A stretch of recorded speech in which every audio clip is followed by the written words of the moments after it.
ఇప్పుడంతా స్మార్ట్ ఫోనే ప్రపంచం. అయితే చాటింగ్ లేదంటే డేటింగ్గా తయారైంది కొందరి పరిస్థితి. ఇదంతా కేవలం టీనేజ్ పిల్లలకే పరిమితం అయ్యిందంటే ఇన్స్టాలో కాలేసినట్టే. ఎందుకంటే సోషల్ మీడియా ఎన్నో కుటుంబాల్లో కుంపటి రాజేస్తోంది. ముఖ్యంగా వివాహమైన వారిని నట్టేట ముంచేస్తోంది. అసలు వివాహేతర సంబంధాలకు కారణాలేంటి? ఇటువంటి రిలేషన్స్లో ఉండే వారి మానసిక స్థితి ఎలా ఉంటుంది?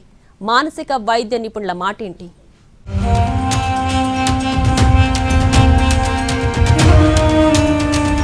సోషల్ మీడియా యుగంలో నేరాలు ఓ రేంజ్లో పెరిగిపోతున్నాయి. ఈ మధ్య మెజారిటీ క్రైమ్స్ కు ఎఫ్ఐఆర్సే కారణమవుతున్నాయి. ప్రియుడి సాయంతో భర్తను చంపేసిన భార్య, ప్రియురాలతో కలిసి భార్యను చంపేసిన భర్త, నిత్యం ఏదో ఒక చోట ఇలాంటివి జరుగుతూనే ఉన్నాయి. ఇల్లీగల్ రిలేషన్స్ ఎన్నో కుటుంబాల్ని రోడ్డున పడేస్తూ భయాందోళనలు కలిగిస్తున్నాయి. అసలు దీనికి కారణం ఏంటి?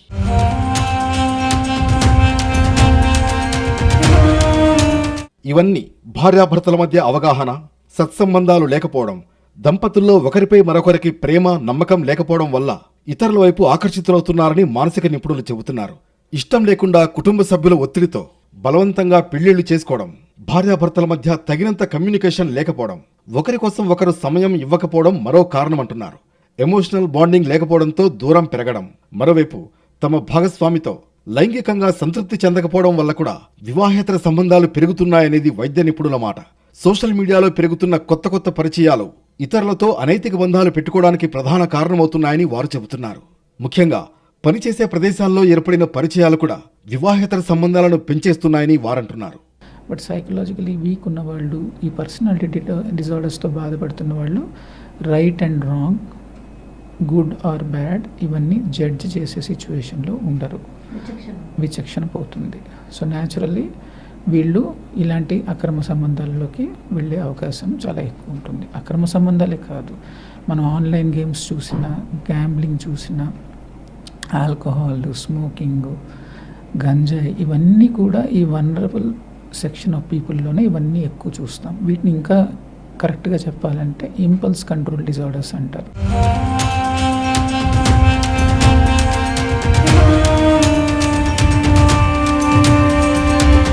వివాహేతర సంబంధాలను అడ్డుకోవడం ఎలా అనేది చాలా పెద్ద ప్రశ్న. ఇది అందరినీ తొలిచేస్తోంది. భార్యాభర్తలు తమ వైవాహిక బంధాన్ని బలోపేతం చేసుకోవడం కోసం చిన్న చిన్న ప్రయత్నాలు చేస్తే సరిపోతుందని మానసిక వైద్య నిపుణులు చెబుతున్నారు. సంసారంలోకి మూడో వ్యక్తిని తలదర్చకుండా చూసుకోవాలని అంటున్నారు. భాగస్వాముల మధ్య నిజాయితీ, బహిరంగ సంభాషణ చాలా ముఖ్యమని సూచిస్తున్నారు. ఆలోచనలు, భావాలు, అంచనాలు, భయాలు, కోరికలను పంచుకోవడం చాలా ముఖ్యమని వివరిస్తున్నారు వైద్య నిపుణులు.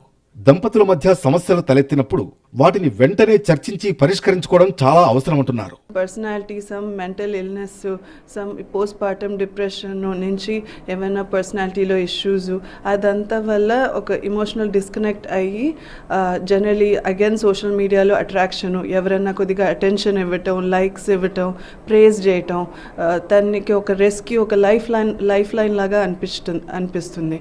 సో దానివల్ల ఏమవుతుందంటే ఆ కాన్స్టెంట్ అటెన్షన్ని వాళ్ళు లవ్ లాగా తీసుకుంటారు అండ్ అప్పుడు ఇంపల్సివ్గా ఇట్లాంటి స్టెప్ తీసుకుంటారు పారిపోదామని.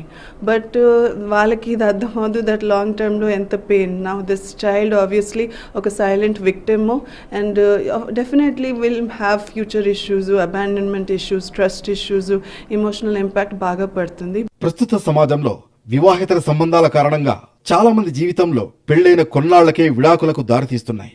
ఇక వేరొకరితో సంబంధం కొనసాగిస్తూనే మరొకరిని పెళ్లి చేసుకుని భాగస్వామిని హత్య చేయిస్తున్న ఘటనలు అలజడి రేపుతున్నాయి.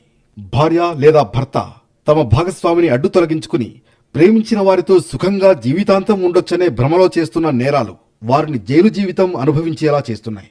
ఇక ఈ పరిణామాలన్నింటితో పెళ్లి కాని యువత మ్యారేజ్ మాట ఎత్తితే భయపడే పరిస్థితి తయారైంది.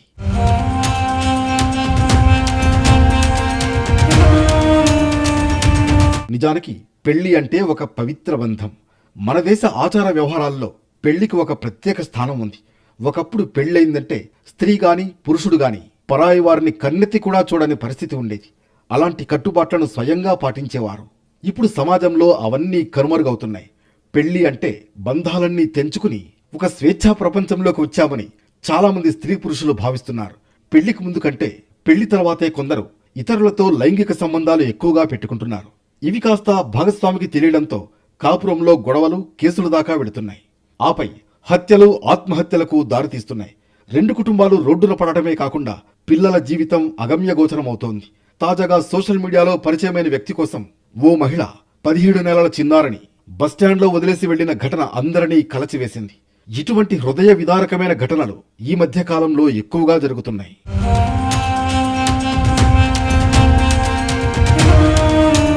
వివాహేతర సంబంధాలపై ప్రస్తుతం విస్తృతంగా చర్చలు జరుగుతున్నాయి.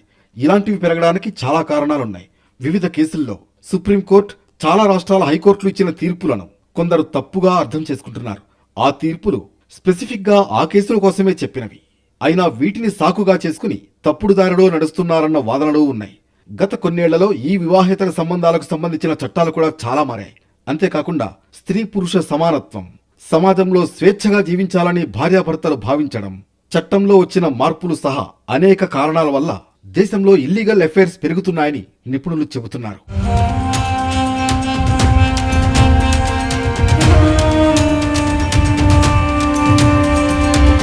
రెండు 2018లో సుప్రీంకోర్టు తీసుకున్న నిర్ణయం దేశ చరిత్రలోనే సంచలనంగా మారింది. ఓ కేసు విచారణ సందర్భంగా భారత శిక్షా స్మృతి, ఇండియన్ పీనల్ కోడ్ ఐపీసీలోని సెక్షన్ 497ను కొట్టివేసింది. ఈ సెక్షన్ ప్రకారం గతంలో వివాహేతర సంబంధం చట్ట ప్రకారం నేరంగా పరిగణించేవారు. అయితే ఈ చట్టానికి కాలం చెల్లిందని, ఇది అన్యాయమని పేర్కొన్న సుప్రీంకోర్టు దాన్ని రద్దు చేసింది. అప్పట్నుంచి వివాహేతర సంబంధం ఇకపై నేరం కాదు, కానీ అది ఇప్పటికీ విడాకులకు ఒక కారణంగా ఉండవచ్చు అని నిపుణులు చెబుతున్నారు. వివాహేతర సంబంధం పెట్టుకోవడం నేరం కాకపోయినప్పటికీ హిందూ వివాహ చట్టం 1955, ప్రత్యేక వివాహ చట్టం 1954, భారత విడాకుల చట్టం 1869, క్రైస్తవుల చట్టాల ప్రకారం విడాకులు తీసుకునేందుకు ఇది ఒక కారణంగా మాత్రం పరిగణించవచ్చని సుప్రీంకోర్టు స్పష్టం చేసింది. ముస్లిం వివాహ చట్టం ప్రకారం కూడా ఇది తలాక్ పొందేందుకు ఒక కారణంగా తీసుకుంటారు.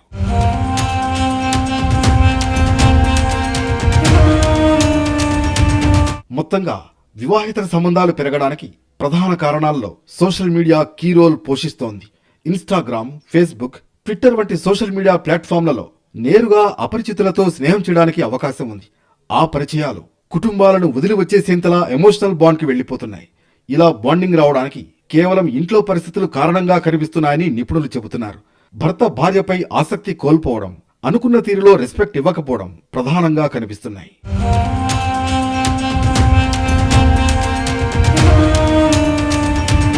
ఒకప్పుడేమో కానీ ఇప్పుడు బహిరంగంగా ఎక్స్ట్రా మ్యారిటల్ అఫైర్ పెట్టుకోవడానికి కొందరు భయపడడం లేదు. అలాంటి సంబంధాల కోసం కుటుంబాన్ని, కన్నపిల్లల్ని సైతం వదిలేసి వెళ్లిపోయే స్టేజ్కి వెళ్లిపోయారు. ఒక వ్యక్తి సోషల్ మీడియా వేదికగా పరిచయం పెంచుకుని తన వ్యక్తిగత విషయాలపై ఆరా తీసి ఎక్కడైనా వర్కౌట్ అవుతుందేమోనని ఒక ప్రయత్నం చేయడం మొదలు పెడతారు. ఆ ట్రాప్ లో పడ్డట్లు అయితే పరిచయం కాస్త ప్రేమగా, ప్రేమ కాస్త శారీరక సంబంధంగా మారుతోంది. దీంతో ఈ రిలేషన్ ముందు అన్ని చాలా చిన్నవిగా కనిపిస్తున్నాయని ఆవేదన వ్యక్తం చేస్తున్నారు వైద్య నిపుణులు. Only the morals, how you are born and brought up, ఇప్పుడు మీరు మళ్ళీ ఎలా పెంచారు, మీరు నేర్చుకున్న మారల్స్ ఏంటి అనేది ఒక మనిషిని గైడ్ చేస్తుంది. If you are not giving proper morals to the children, వాళ్ళు తప్పు ట్రాప్లో వెళ్తారు. వెన్ దే నో ఇది తప్పు ఇది ఒప్పు అని. అట్లానే టూ మచ్ రెస్ట్రిక్టెడ్గా కూడా పెట్టద్దంటానండి పిల్లల్ని. ఇప్పుడు లైక్ రెస్ట్రిక్టెడ్ ఫ్యామిలీస్ నుంచి వచ్చిన వాళ్ళు కూడా ఇలాంటివి చేస్తారు. ఒకప్పుడు ఉమ్మడి కుటుంబాల్లో ఏ చిన్న సమస్య వచ్చినా కుటుంబ పెద్దలు పరిష్కరించేవారు. ఎప్పుడూ పర్యవేక్షణ ఉంటూ ఉండేది. ఏ చిన్న తప్పు చేయాలన్నా 1కి 10 సార్లు ఆలోచించేవారు. కానీ ఇప్పుడు న్యూక్లియర్ ఫ్యామిలీస్ పెరిగిన తర్వాత పర్యవేక్షణ పూర్తిగా కనుమరుగైంది. ఫ్రీడమ్ విపరీతంగా పెరిగిపోయింది. సెల్ఫ్ రెస్పెక్ట్ ప్రధాన భూమిక పోషిస్తోంది. కుటుంబంలో భార్యాభర్త ఇద్దరూ ఉద్యోగాలు చేస్తూ ఉండడంతో ఆర్థికంగా బలంగా ఉంటున్నారు. దీంతో మనస్పర్ధలు కూడా పెరుగుతున్నాయి.